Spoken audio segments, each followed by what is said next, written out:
নমস্কার, আমি জয় চক্রবর্তী। জয় coaching centre সবাইকে স্বাগত জানাই। আজকে আমাদের ক্লাসের যে টপিক থাকছে সেটা হচ্ছে ইন্ডিয়ান কনস্টিটিউশন। ঠিক আছে, ইন্ডিয়ান কনস্টিটিউশন থেকে আজ আমরা ক্লাস করছি।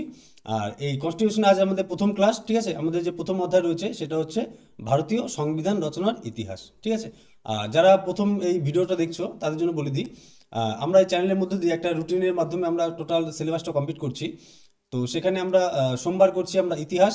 ঠিক আছে, মঙ্গলবার করছি জীবনবিজ্ঞান, বুধবার করছি জিকে, বৃহস্পতিবার থাকছে আমাদের ভূগোল, শুক্রবার থাকছে রসায়ন এবং পদার্থবিদ্যা, এবং শনিবার থাকছে সংবিধান এবং অর্থনীতি। ঠিক আছে, তো এর পাশাপাশি আমরা ম্যাথ, অল্প অল্প করে ম্যাথ এবং ইংলিশটাও আমরা এই চ্যানেলের মাধ্যমে কমপ্লিট করে নেবো। ঠিক আছে, তো আমাদের ক্লাস হচ্ছে প্রতিদিন সন্ধ্যে 6টার দিকে। ঠিক আছে, প্রতিদিন সন্ধ্যে 6টায় আমরা এই রুটিন অনুযায়ী আমরা এই ক্লাসগুলো করব। ঠিক আছে, তো আজকে আমাদের যে টপিক রয়েছে ইন্ডিয়ান কনস্টিটিউশন। তো চলো একবার দেখে নাও এই ইন্ডিয়ান কনস্টিটিউশন বা সংবিধান। শুরু করার আগে আমাদের জেনে নেওয়া উচিত যে আমরা সংবিধানে কোন কোন পার্ট কিভাবে কমপ্লিট করবো, সেই রোড ম্যাপটা একবার জেনে নেওয়া দরকার। তো প্রথম অধ্যায় দেখো, প্রথম অধ্যায় যেটা রয়েছে ভারতীয় সংবিধান রচনার ইতিহাস। ঠিক আছে, তো এখান থেকে আমরা শুরু করছি। তো দ্বিতীয় নম্বরে কি থাকছে, ভারতীয় সংবিধানের মূল বৈশিষ্ট্য, উৎস এবং প্রস্তাবনা। ঠিক আছে, 3 নম্বরে আমরা দেখব পার্ট, শিডিউল এবং আর্টিকেলস। ঠিক আছে, আর 4 নম্বর যেটা থাকছে সেটা হচ্ছে ইউনিয়ন, রাজ্য এবং কেন্দ্রশাসিত অঞ্চল।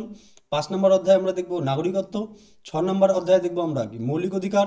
7 নম্বর অধ্যায় যেটা দেখব সেটা হলো নির্দেশমূলক নীতি এবং মৌলিক কর্তব্য। ঠিক আছে, আর 8 নম্বর থাকছে রাষ্ট্রপতি এবং উপরাষ্ট্রপতি।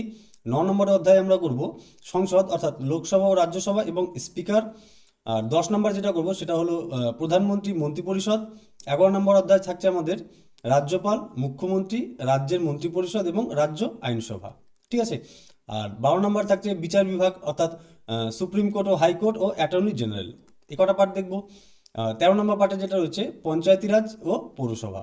আর 14 নম্বর পার্টে থাকছে আমাদের কি কেন্দ্র রাজ্য সম্পর্ক এবং সরকারিয়া কমিশন। ঠিক আছে, খুব ইম্পর্টেন্ট এটা চ্যাপ্টার, তো এটা দেখবো একবার।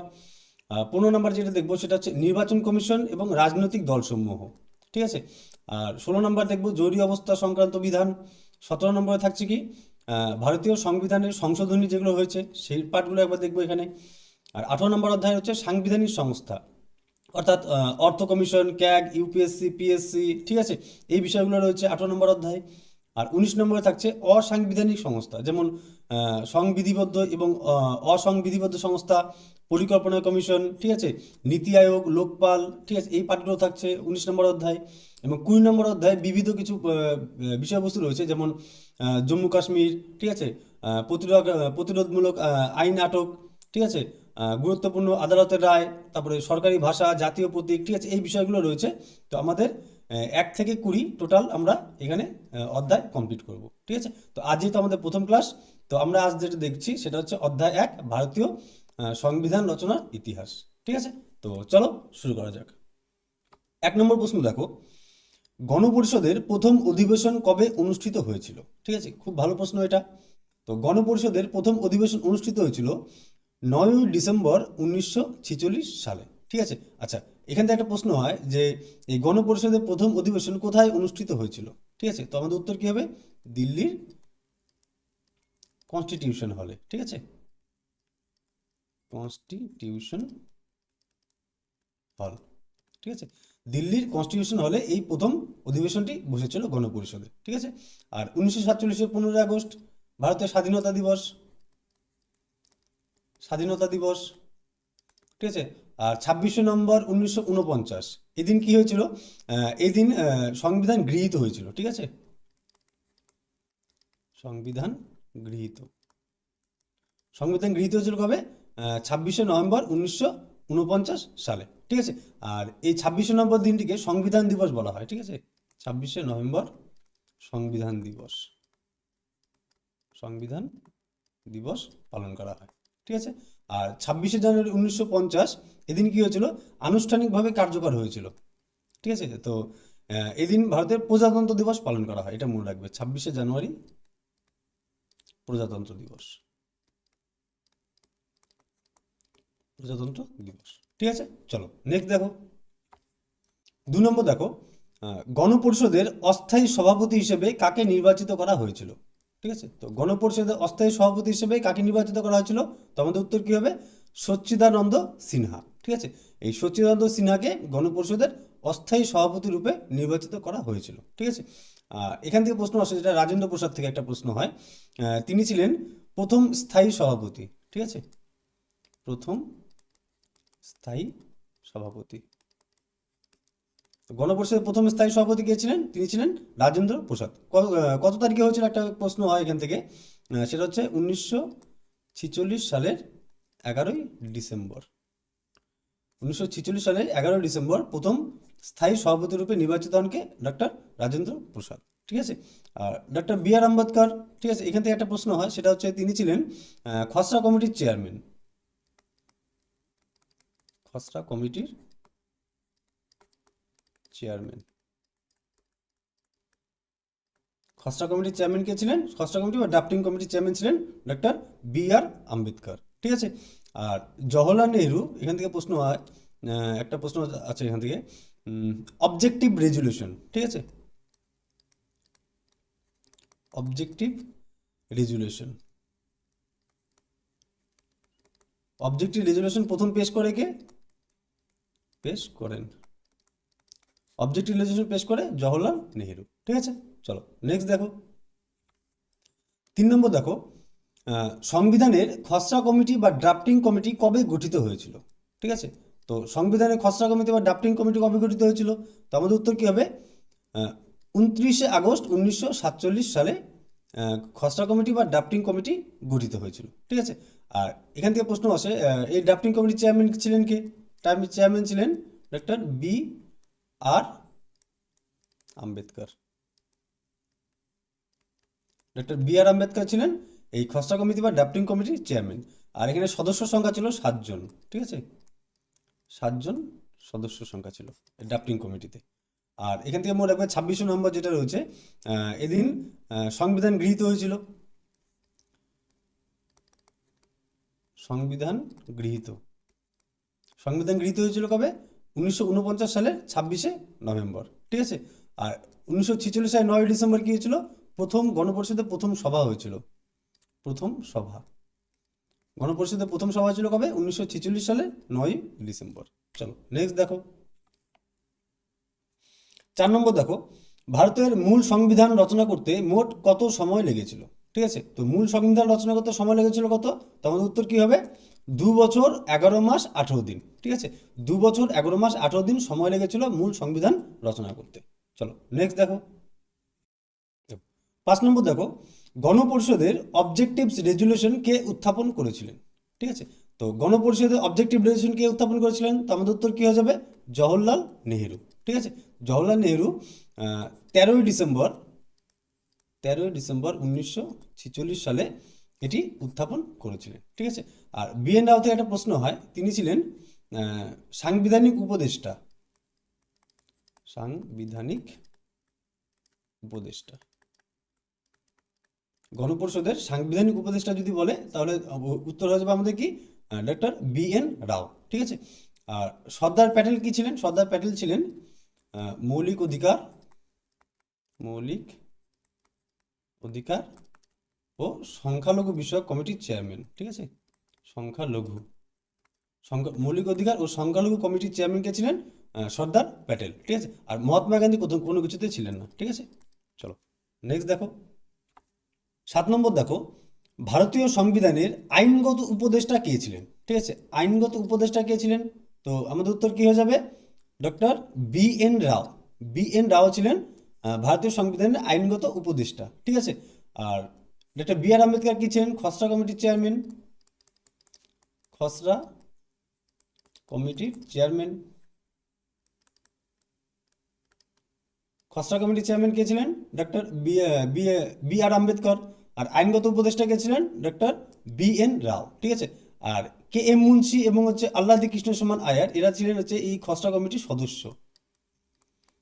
খসড়া কমিটির সদস্য ছিলেন এই কে এম মুন্সি এবং আল্লাদি কৃষ্ণস্বামী আইয়ার, ঠিক আছে। চলো নেক্সট দেখো, 8 নম্বর দেখো, নিচের কোন পরিকল্পনা অনুযায়ী গণপরিষদ গঠিত হয়েছিল, ঠিক আছে। খুব ভালো প্রশ্ন এটা। তো নিচের কোন পরিকল্পনা অনুযায়ী গণপরিষদ গঠিত হয়েছিল? তো আমাদের উত্তর কি হয়ে যাবে? ক্যাবিনেট মিশন পরিকল্পনা অনুযায়ী গণপরিষদ গঠিত হয়েছিল। ঠিক আছে, তো ক্যাবিনেট মিশন পরিকল্পনা অনুযায়ী গণপরিষদ গঠিত হয়েছিল। আর মাউন্টব্যাটেন পরিকল্পনার মাধ্যমে কি হয়েছিল? ভারত বিভাজন হয়েছিল এই মাউন্টব্যাটেন পরিকল্পনার মাধ্যমে। আর ক্রিপস মিশন হয়েছিল কবে? ক্রিপস মিশন হয়েছিল 1942 সালে। ঠিক আছে, ক্রিপস মিশন এসেছিল 1942 সালে। আর ওয়াবেল পরিকল্পনা হয়েছিল কবে? 1945 সালে ওয়াবেল পরিকল্পনা, ক্রিপস মিশন 1942। আর ক্যাবিনেট মিশনের পরিকল্পনা অনুযায়ী হয়েছিল কবে কি? গণপরিষদ গঠিত হয়েছিল। ঠিক আছে, আর আচ্ছা এখান থেকে প্রশ্ন, ক্যাবিনেট মিশন কবে এসেছিল? ক্যাবিনেট মিশন এসেছিল 1946 সালে। ঠিক আছে, ক্যাবিনেট মিশন গঠন করা হয়েছিল 1946 সালে। চলো নেক্সট দেখো, 9 নম্বর দেখো, কত সালে ভারত একটি সার্বভৌম গণতান্ত্রিক প্রজাতন্ত্র হিসেবে আত্মপ্রকাশ করে? ঠিক আছে, তো কত সালে একটি সার্বভৌম গণতান্ত্রিক প্রজাতন্ত্র হিসেবে আত্মপ্রকাশ করে? তো আমাদের উত্তর কী হবে? 1950 সালে। ঠিক আছে, 1950 সালের 26শে জানুয়ারি। 1950 সালে 26শে জানুয়ারি ভারত একটি সার্বভৌম গণতান্ত্রিক প্রজাতন্ত্র হিসেবে আত্মপ্রকাশ করে। আর 1947 সালে ভারত বিভাজন, মনে রাখবে এটা, ভারত বিভাজন 1947। আর 1948 হচ্ছে গান্ধীজির মৃত্যু। গান্ধীজির মৃত্যু হয়েছিল 1948 সালে। ঠিক আছে, আর 1949 সাল থেকে মনে রাখবে 1949 সালের 26শে নভেম্বর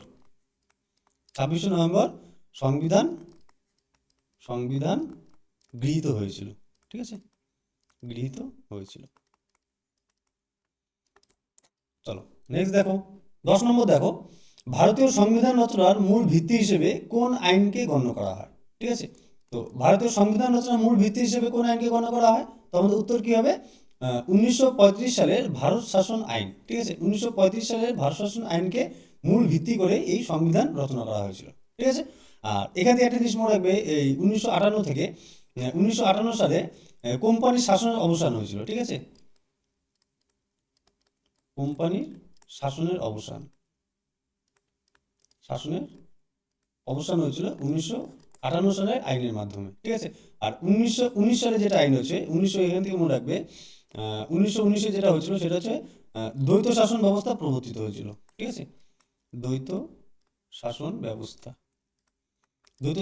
প্রবর্তন হয়েছিল কবে? 1919 সালের আইনের মাধ্যমে। ঠিক আছে, আর 1909 সালে মডেল যেটা সংস্কার হয়েছিল, এই আইনের মাধ্যমে যেটা করা হয়েছিল, প্রথম সাম্প্রদায়িক নির্বাচনের ব্যবস্থা করা হয়েছিল। ঠিক আছে, প্রথম সাম্প্রদায়িক নির্বাচন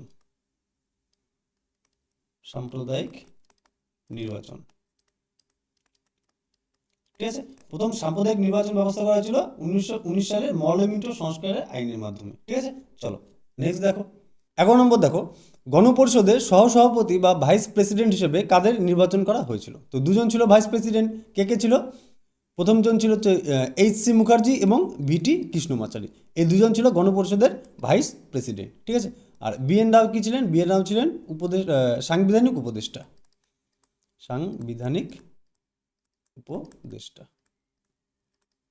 ঠিক আছে, চলো নেক্সট দেখো, 12 নম্বর দেখো, গণপরিষদের কতজন সদস্য শেষ পর্যন্ত সংবিধানে স্বাক্ষর করেছিলেন? ঠিক আছে, তো যেটা চূড়ান্ত কপি যেটা তৈরি হয়েছিল সেটাতে কতজন স্বাক্ষর করেছিলেন? সেটাতে স্বাক্ষর করেছিলেন 284 জন। ঠিক আছে, তো কত সালে?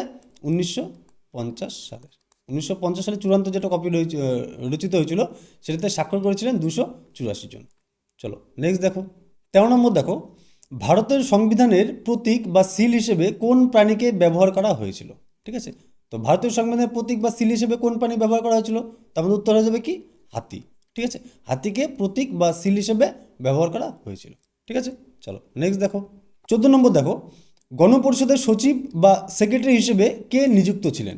ঠিক আছে, তো গণপরিষদের সেক্রেটারি হিসেবে কে নিযুক্ত ছিলেন? তো আমাদের উত্তর হবে কি? এইচ.ভি.আর. আয়েঙ্গার।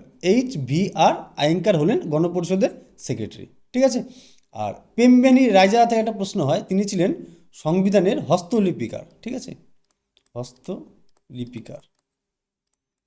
সংবিধানের হস্তলিপিকার হলেন প্রেমবিহারী রায়জাদা। ঠিক আছে, চলো নেক্সট দেখো, 15 নম্বর দেখো, মূল সংবিধানটি হাতে লিখেছিলেন কে?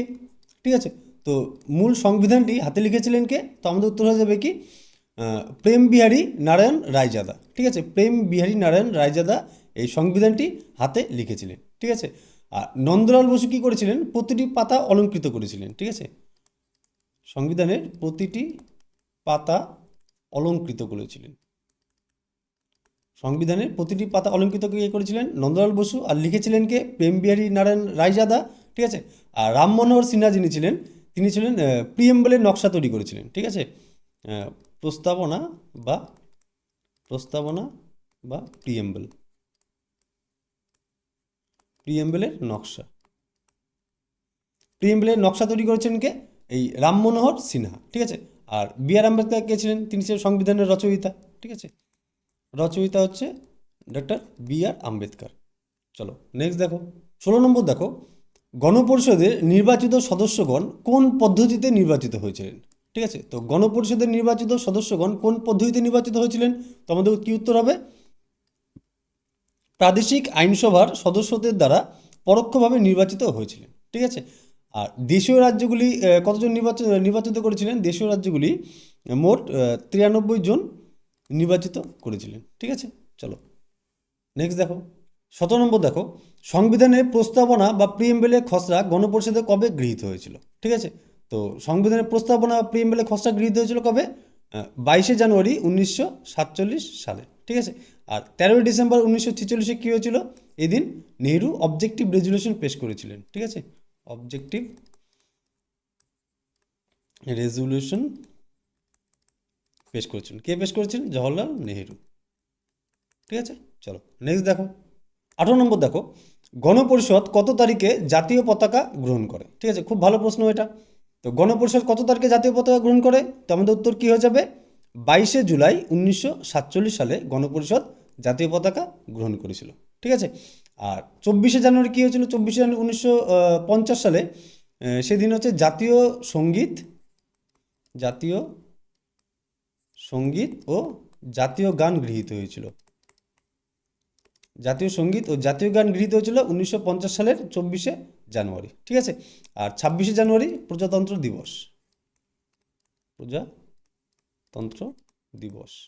পালন করা হয় 26শে জানুয়ারি। ঠিক আছে, চলো নেক্সট দেখো, 19 নম্বর দেখো, গণপরিষদে জাতীয় সঙ্গীত বা ন্যাশনাল অ্যান্থেম কবে গ্রহণ করা হয়েছিল।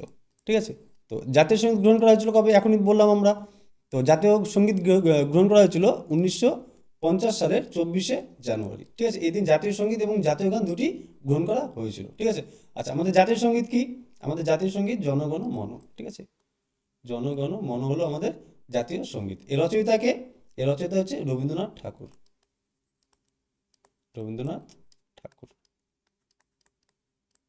ঠিক আছে, আর এটা ন্যাশনাল অ্যান্থম, আর একটা হচ্ছে ন্যাশনাল সং যদি বলে। ঠিক আছে, ন্যাশনাল সং সেটা হচ্ছে বন্দে মাতরম। ঠিক আছে, বন্দে মাতরম হচ্ছে ন্যাশনাল সং, আর জনগণ মন হচ্ছে ন্যাশনাল অ্যান্থেম। ঠিক আছে, আর এখান থেকে মনে রাখবে, এই জাতীয় সঙ্গীত প্রথম গাওয়া হয়েছিল কবে, 1911 সালের 27শে ডিসেম্বর। ঠিক আছে, এই দিনটি জাতীয় সঙ্গীত প্রথম গাওয়া হয়েছিল, কোথায় গাওয়া হয়েছিল, কংগ্রেসের অধিবেশনে। ঠিক আছে, জাতীয় সঙ্গীত প্রথম গাওয়া হয় কবে, 1911 সালের 27শে ডিসেম্বর। কোথায়, কংগ্রেসের কলকাতা অধিবেশনে। ঠিক আছে, এটাও লিখে দিই, কলকাতা অধিবেশন। এখান থেকেও চলে আসে কোন অধিবেশনে গাওয়া হয়েছিল। ঠিক আছে, তো কলকাতা অধিবেশনে এটি গাওয়া হয়েছিল কত সালে, 1911 সালের 27শে ডিসেম্বর। ঠিক আছে, চলো নেক্সট দেখো, 20 নম্বর দেখো, গণপরিষদে কবে স্বাধীন ভারতের প্রথম রাষ্ট্রপতি হিসেবে রাজেন্দ্র প্রসাদকে নির্বাচিত করে। ঠিক আছে, তো স্বাধীন ভারতের প্রথম রাষ্ট্রপতি রাজেন্দ্র প্রসাদ, তিনি কবে নির্বাচিত হয়েছিলেন, তিনি নির্বাচিত হয়েছিলেন 1950 সালের 24শে জানুয়ারি। ঠিক আছে, 1950 সালের 24শে জানুয়ারি তাকে ভারতের প্রথম রাষ্ট্রপতি হিসেবে নির্বাচিত করা হয়েছিল। ঠিক আছে, চলো নেক্সট দেখো, 21 নম্বর দেখো, সংবিধান রচনার জন্য গণপরিষদে মোট কয়টি কমিটি গঠিত হয়েছিল। ঠিক আছে, তো সংবিধান রচনার জন্য গণপরিষদের মোট কয়টি কমিটি গঠিত হয়েছিল, মোট যদি বলে তখন হবে টোটাল হচ্ছে 22টি কমিটি গঠিত হয়েছিল, আর প্রধান ছিল 8টি। ঠিক আছে, প্রধান ছিল 8টি, আর মোট যদি বলে তাহলে মোট কমিটি গঠিত হয়েছিল 22টি। ঠিক আছে, চলো নেক্সট দেখো, 22 নম্বর দেখো, গণপরিষদে দেশীয় রাজ্যগুলি থেকে মোট কতজন সদস্য মনোনীত করার কথা ছিল। ঠিক আছে, তো দেশীয় রাজ্য থেকে কতজন নির্বাচিত করার কথা ছিল? যদি বলে দেশীয় রাজ্য বা প্রিন্সলি স্টেট থেকে নির্বাচন করার কথা ছিল 93 জন, ঠিক আছে। আর ব্রিটিশ ভারতের 11টি প্রদেশ থেকে, ঠিক আছে, ব্রিটিশ ভারতের 11টি প্রদেশ 11টি প্রদেশ থেকে টোটাল নির্বাচিত হয়েছিল কতজন? 292 জন। আর 73 জন ছিল যেটা, এটা ছিল হচ্ছে মুসলিম লীগের সংরক্ষিত আসন, ঠিক আছে, মুসলিম লীগ, ঠিক আছে, মুসলিম লীগের সংরক্ষিত আসন ছিল 73টি। আর দেশীয় রাজ্য থেকে 93 জন। আর 292 ছিল ব্রিটিশ ভারতের 11টি প্রদেশ থেকে 292 জন ছিল, ঠিক আছে। চলো নেক্সট দেখো, 23 নম্বর দেখো, ভারতীয় সংবিধানের খসড়া কমিটির একমাত্র মুসলিম সদস্য কে ছিলেন? ঠিক আছে, খুব ভালো প্রশ্ন এটা। তো ভারতীয় সংবিধানের খসড়া কমিটির একমাত্র মুসলিম সদস্য ছিলেন তিনি হলেন সৈয়দ মোহাম্মদ সাদুল্লাহ, ঠিক আছে, সৈয়দ মোহাম্মদ সাদুল্লাহ ছিলেন একমাত্র মুসলিম সদস্য, ঠিক আছে, খসড়া কমিটির। চলো নেক্সট দেখো, 24 নম্বর দেখো, ভারতীয় সংবিধানের খসড়া কতবার পাঠ করা হয়েছিল? ঠিক আছে, তো ভারতীয় সংবিধানের যে খসড়া ছিল সেটা কতবার পাঠ করা হয়েছিল? সেটা মোট 3বার পাঠ করা হয়েছিল, ঠিক আছে। চলো নেক্সট দেখো, 25 নম্বর দেখো, ডক্টর বি.আর. আম্বেদকর ভারতের কোন প্রদেশ থেকে গণপরিষদে নির্বাচিত হয়েছিলেন? ঠিক আছে, এটা খুব ভালো প্রশ্ন। তো ডক্টর বি.আর. আম্বেদকর দেশভাগের আগে, ঠিক আছে, অবিভক্ত বাংলা থেকে নির্বাচিত হয়েছিলেন, ঠিক আছে। আর পরবর্তীতে যখন দেশ ভাগ হয়ে যায়, পরবর্তীতে বোম্বে প্রেসিডেন্সি থেকে নির্বাচিত হয়েছিলেন, ঠিক আছে, পরবর্তীতে বোম্বে প্রেসিডেন্সি থেকে নির্বাচিত হয়েছেন। আর মাদ্রাজ প্রেসিডেন্সি থেকে কে এসেছিলেন? মাদ্রাজ প্রেসিডেন্সি থেকে নির্বাচিত হয়েছিলেন তিনি হলেন রাজা গোপালাচারী, ঠিক আছে, রাজা গোপালাচারী যিনি ছিলেন তিনি মাদ্রাজ প্রেসিডেন্সি থেকে নির্বাচিত হয়েছিলেন। চলো নেক্সট দেখো, 26 নম্বর দেখো, গণপরিষদের মৌলিক অধিকার উপকমিটির বা ফান্ডামেন্টাল রাইটস সাব কমিটির চেয়ারম্যান কে ছিলেন? ঠিক আছে, এটা চেয়ারম্যান ছিলেন জে.বি. কৃপালিনী, ঠিক আছে। আর সর্দার প্যাটেল কি ছিলেন? সর্দার প্যাটেল ছিলেন মৌলিক অধিকার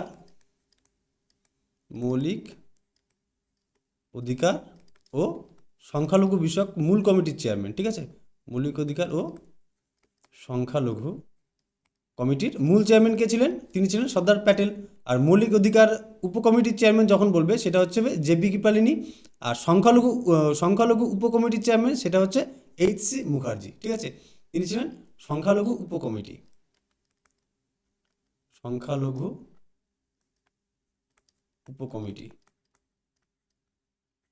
ঠিক আছে।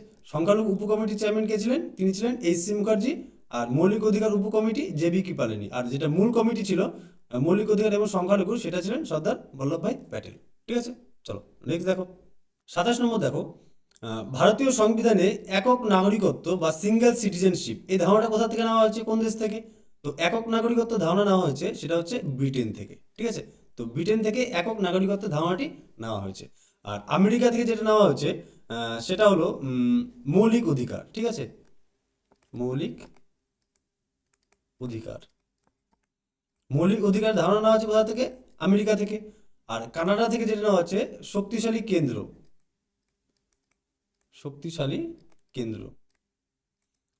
কেন্দ্রের যে ধারণা নেওয়া হচ্ছে সেটা নেওয়া হচ্ছে কোথা থেকে? এটা নেওয়া হচ্ছে কানাডা থেকে। আর আয়ারল্যান্ড থেকে কি নেওয়া হয়েছে? আয়ারল্যান্ড থেকে নেওয়া হচ্ছে নির্দেশাত্মক নীতি, ঠিক আছে,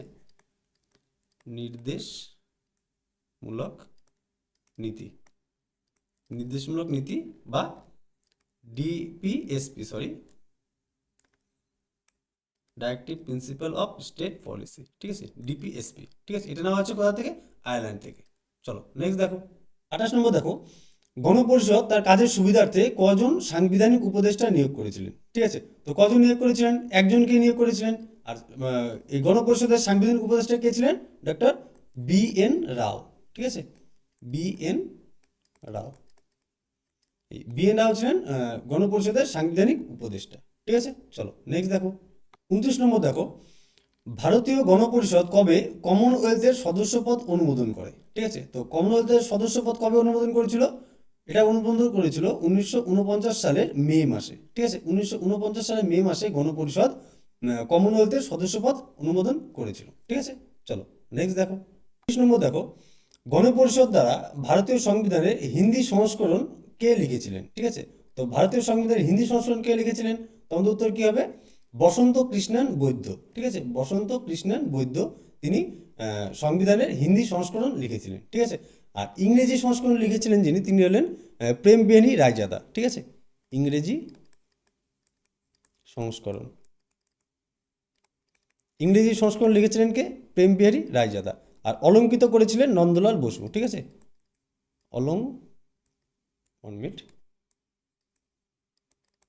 অলঙ্কৃত করেছিলেন কে? অলঙ্কিত করেছিলেন নন্দলাল বসু, নন্দলাল বসু, ঠিক আছে। চলো নেক্সট দেখো, 31 নম্বর দেখো, প্রথমবার গণপরিষদ গঠনের ধারণা কে দিয়েছিলেন, ঠিক আছে। তো প্রথমবার গণপরিষদ গঠনের ধারণা কে দিয়েছিলেন? তো আমাদের উত্তর কী হয়ে যাবে? MN রয় বা মানবেন্দ্রনাথ রয়, ঠিক আছে। তিনি 1934 সালে, 1 মিনিট, 1934 সালে এই ধারণা দিয়েছিলেন, ঠিক আছে। তিনি ছিলেন একজন কমিউনিস্ট নেতা, কমিউনিস্ট নেতা ছিলেন তিনি, ঠিক আছে। চলো নেক্সট দেখো, 32 নম্বর দেখো, গণপরিষদে মোট কতজন মহিলা সদস্য ছিলেন, ঠিক আছে। তো গণপরিষদে মোট মহিলা সদস্য কতজন ছিলেন? মোট সদস্য ছিলেন 15 জন, ঠিক আছে। 15 জন মহিলা সদস্য ছিলেন গণপরিষদে। তার মধ্যে যেমন রাজকুমারী অমৃতা কর, ঠিক আছে, রাজকুমারী অমৃতা কর, অমৃতা কৌর, রাজকুমার অমৃতা কর ছিলেন। আরেকজন ছিলেন, তিনি হলেন সুচেতা কৃপালিনী, সুচেতা কৃপালিনী, ঠিক আছে। সুচেতা কৃপালিনী ছিলেন। আরেকজন ছিলেন বিজয়লক্ষ্মী পণ্ডিত, ঠিক আছে, বিজয়লক্ষ্মী পণ্ডিত, ঠিক আছে। ইনারা ছিলেন, আরও কিছুজন ছিলেন, টোটাল ছিলেন কতজন? 15 জন, ঠিক আছে। চলো নেক্সট দেখো, 33 নম্বর দেখো, গণপরিষদে কার্যকরী কমিটির চেয়ারম্যান কে ছিলেন, ঠিক আছে। কমিটি অফ ফাংশন, ঠিক আছে। এই কমিটির চেয়ারম্যান কে ছিলেন? এই কমিটির চেয়ারম্যান ছিলেন GV মাভালাঙ্কর, ঠিক আছে। GV মাভালাঙ্কর ছিলেন এই গণপরিষদের কার্যকর কমিটির চেয়ারম্যান, ঠিক আছে। GV মাভালাঙ্কর থেকে আরেকটা প্রশ্ন আসে, সেটা হচ্ছিলেন তিনি হলেন লোকসভার প্রথম স্পিকার, ঠিক আছে। লোকসভার প্রথম স্পিকার হলেন GV মাভালাঙ্কর, ঠিক আছে। প্রথম স্পিকার, লোকসভার প্রথম স্পিকারকে GV মাভালাঙ্কর, ঠিক আছে। চলো নেক্সট দেখো, 34 নম্বর দেখো, গণপরিষদের অ্যাডহক জাতীয় পতাকা কমিটির চেয়ারম্যান কে ছিলেন, ঠিক আছে। অ্যাডহক কমিটি বা জাতীয় পতাকা কমিটির চেয়ারম্যান কে ছিলেন? তো আমাদের উত্তর কী হয়ে যাবে? অ্যাডহক কমিটির যে যিনি চেয়ারম্যান ছিলেন তিনি হলেন রাজেন্দ্র প্রসাদ, ঠিক আছে। রাজেন্দ্র প্রসাদ হলেন এই গণপরিষদের অ্যাডহক বা জাতীয় পতাকা সংক্রান্ত যে কমিটি হয়েছিল তার চেয়ারম্যান, ঠিক আছে।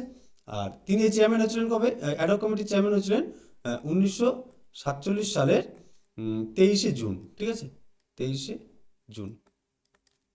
চলো নেক্সট দেখো, 35 নম্বর দেখো, খসড়া কমিটির সদস্য BL মিটার, ঠিক আছে, পদত্যাগের পর তার পরিবর্তে কে আসেন? BL মিটার যখন অসুস্থতার কারণে পদত্যাগ করেছিল, তার পরিবর্তে এই খসড়া কমিটিতে যোগ দিয়েছিল কে? তিনি হলেন N মাধব রাও, ঠিক আছে। N মাধব রাও এই খসড়া কমিটিতে BL মিটারের পরিবর্তে তিনি যোগ দিয়েছিলেন, ঠিক আছে। চলো আজকের ক্লাস আমরা এখানে শেষ করছি, ঠিক আছে।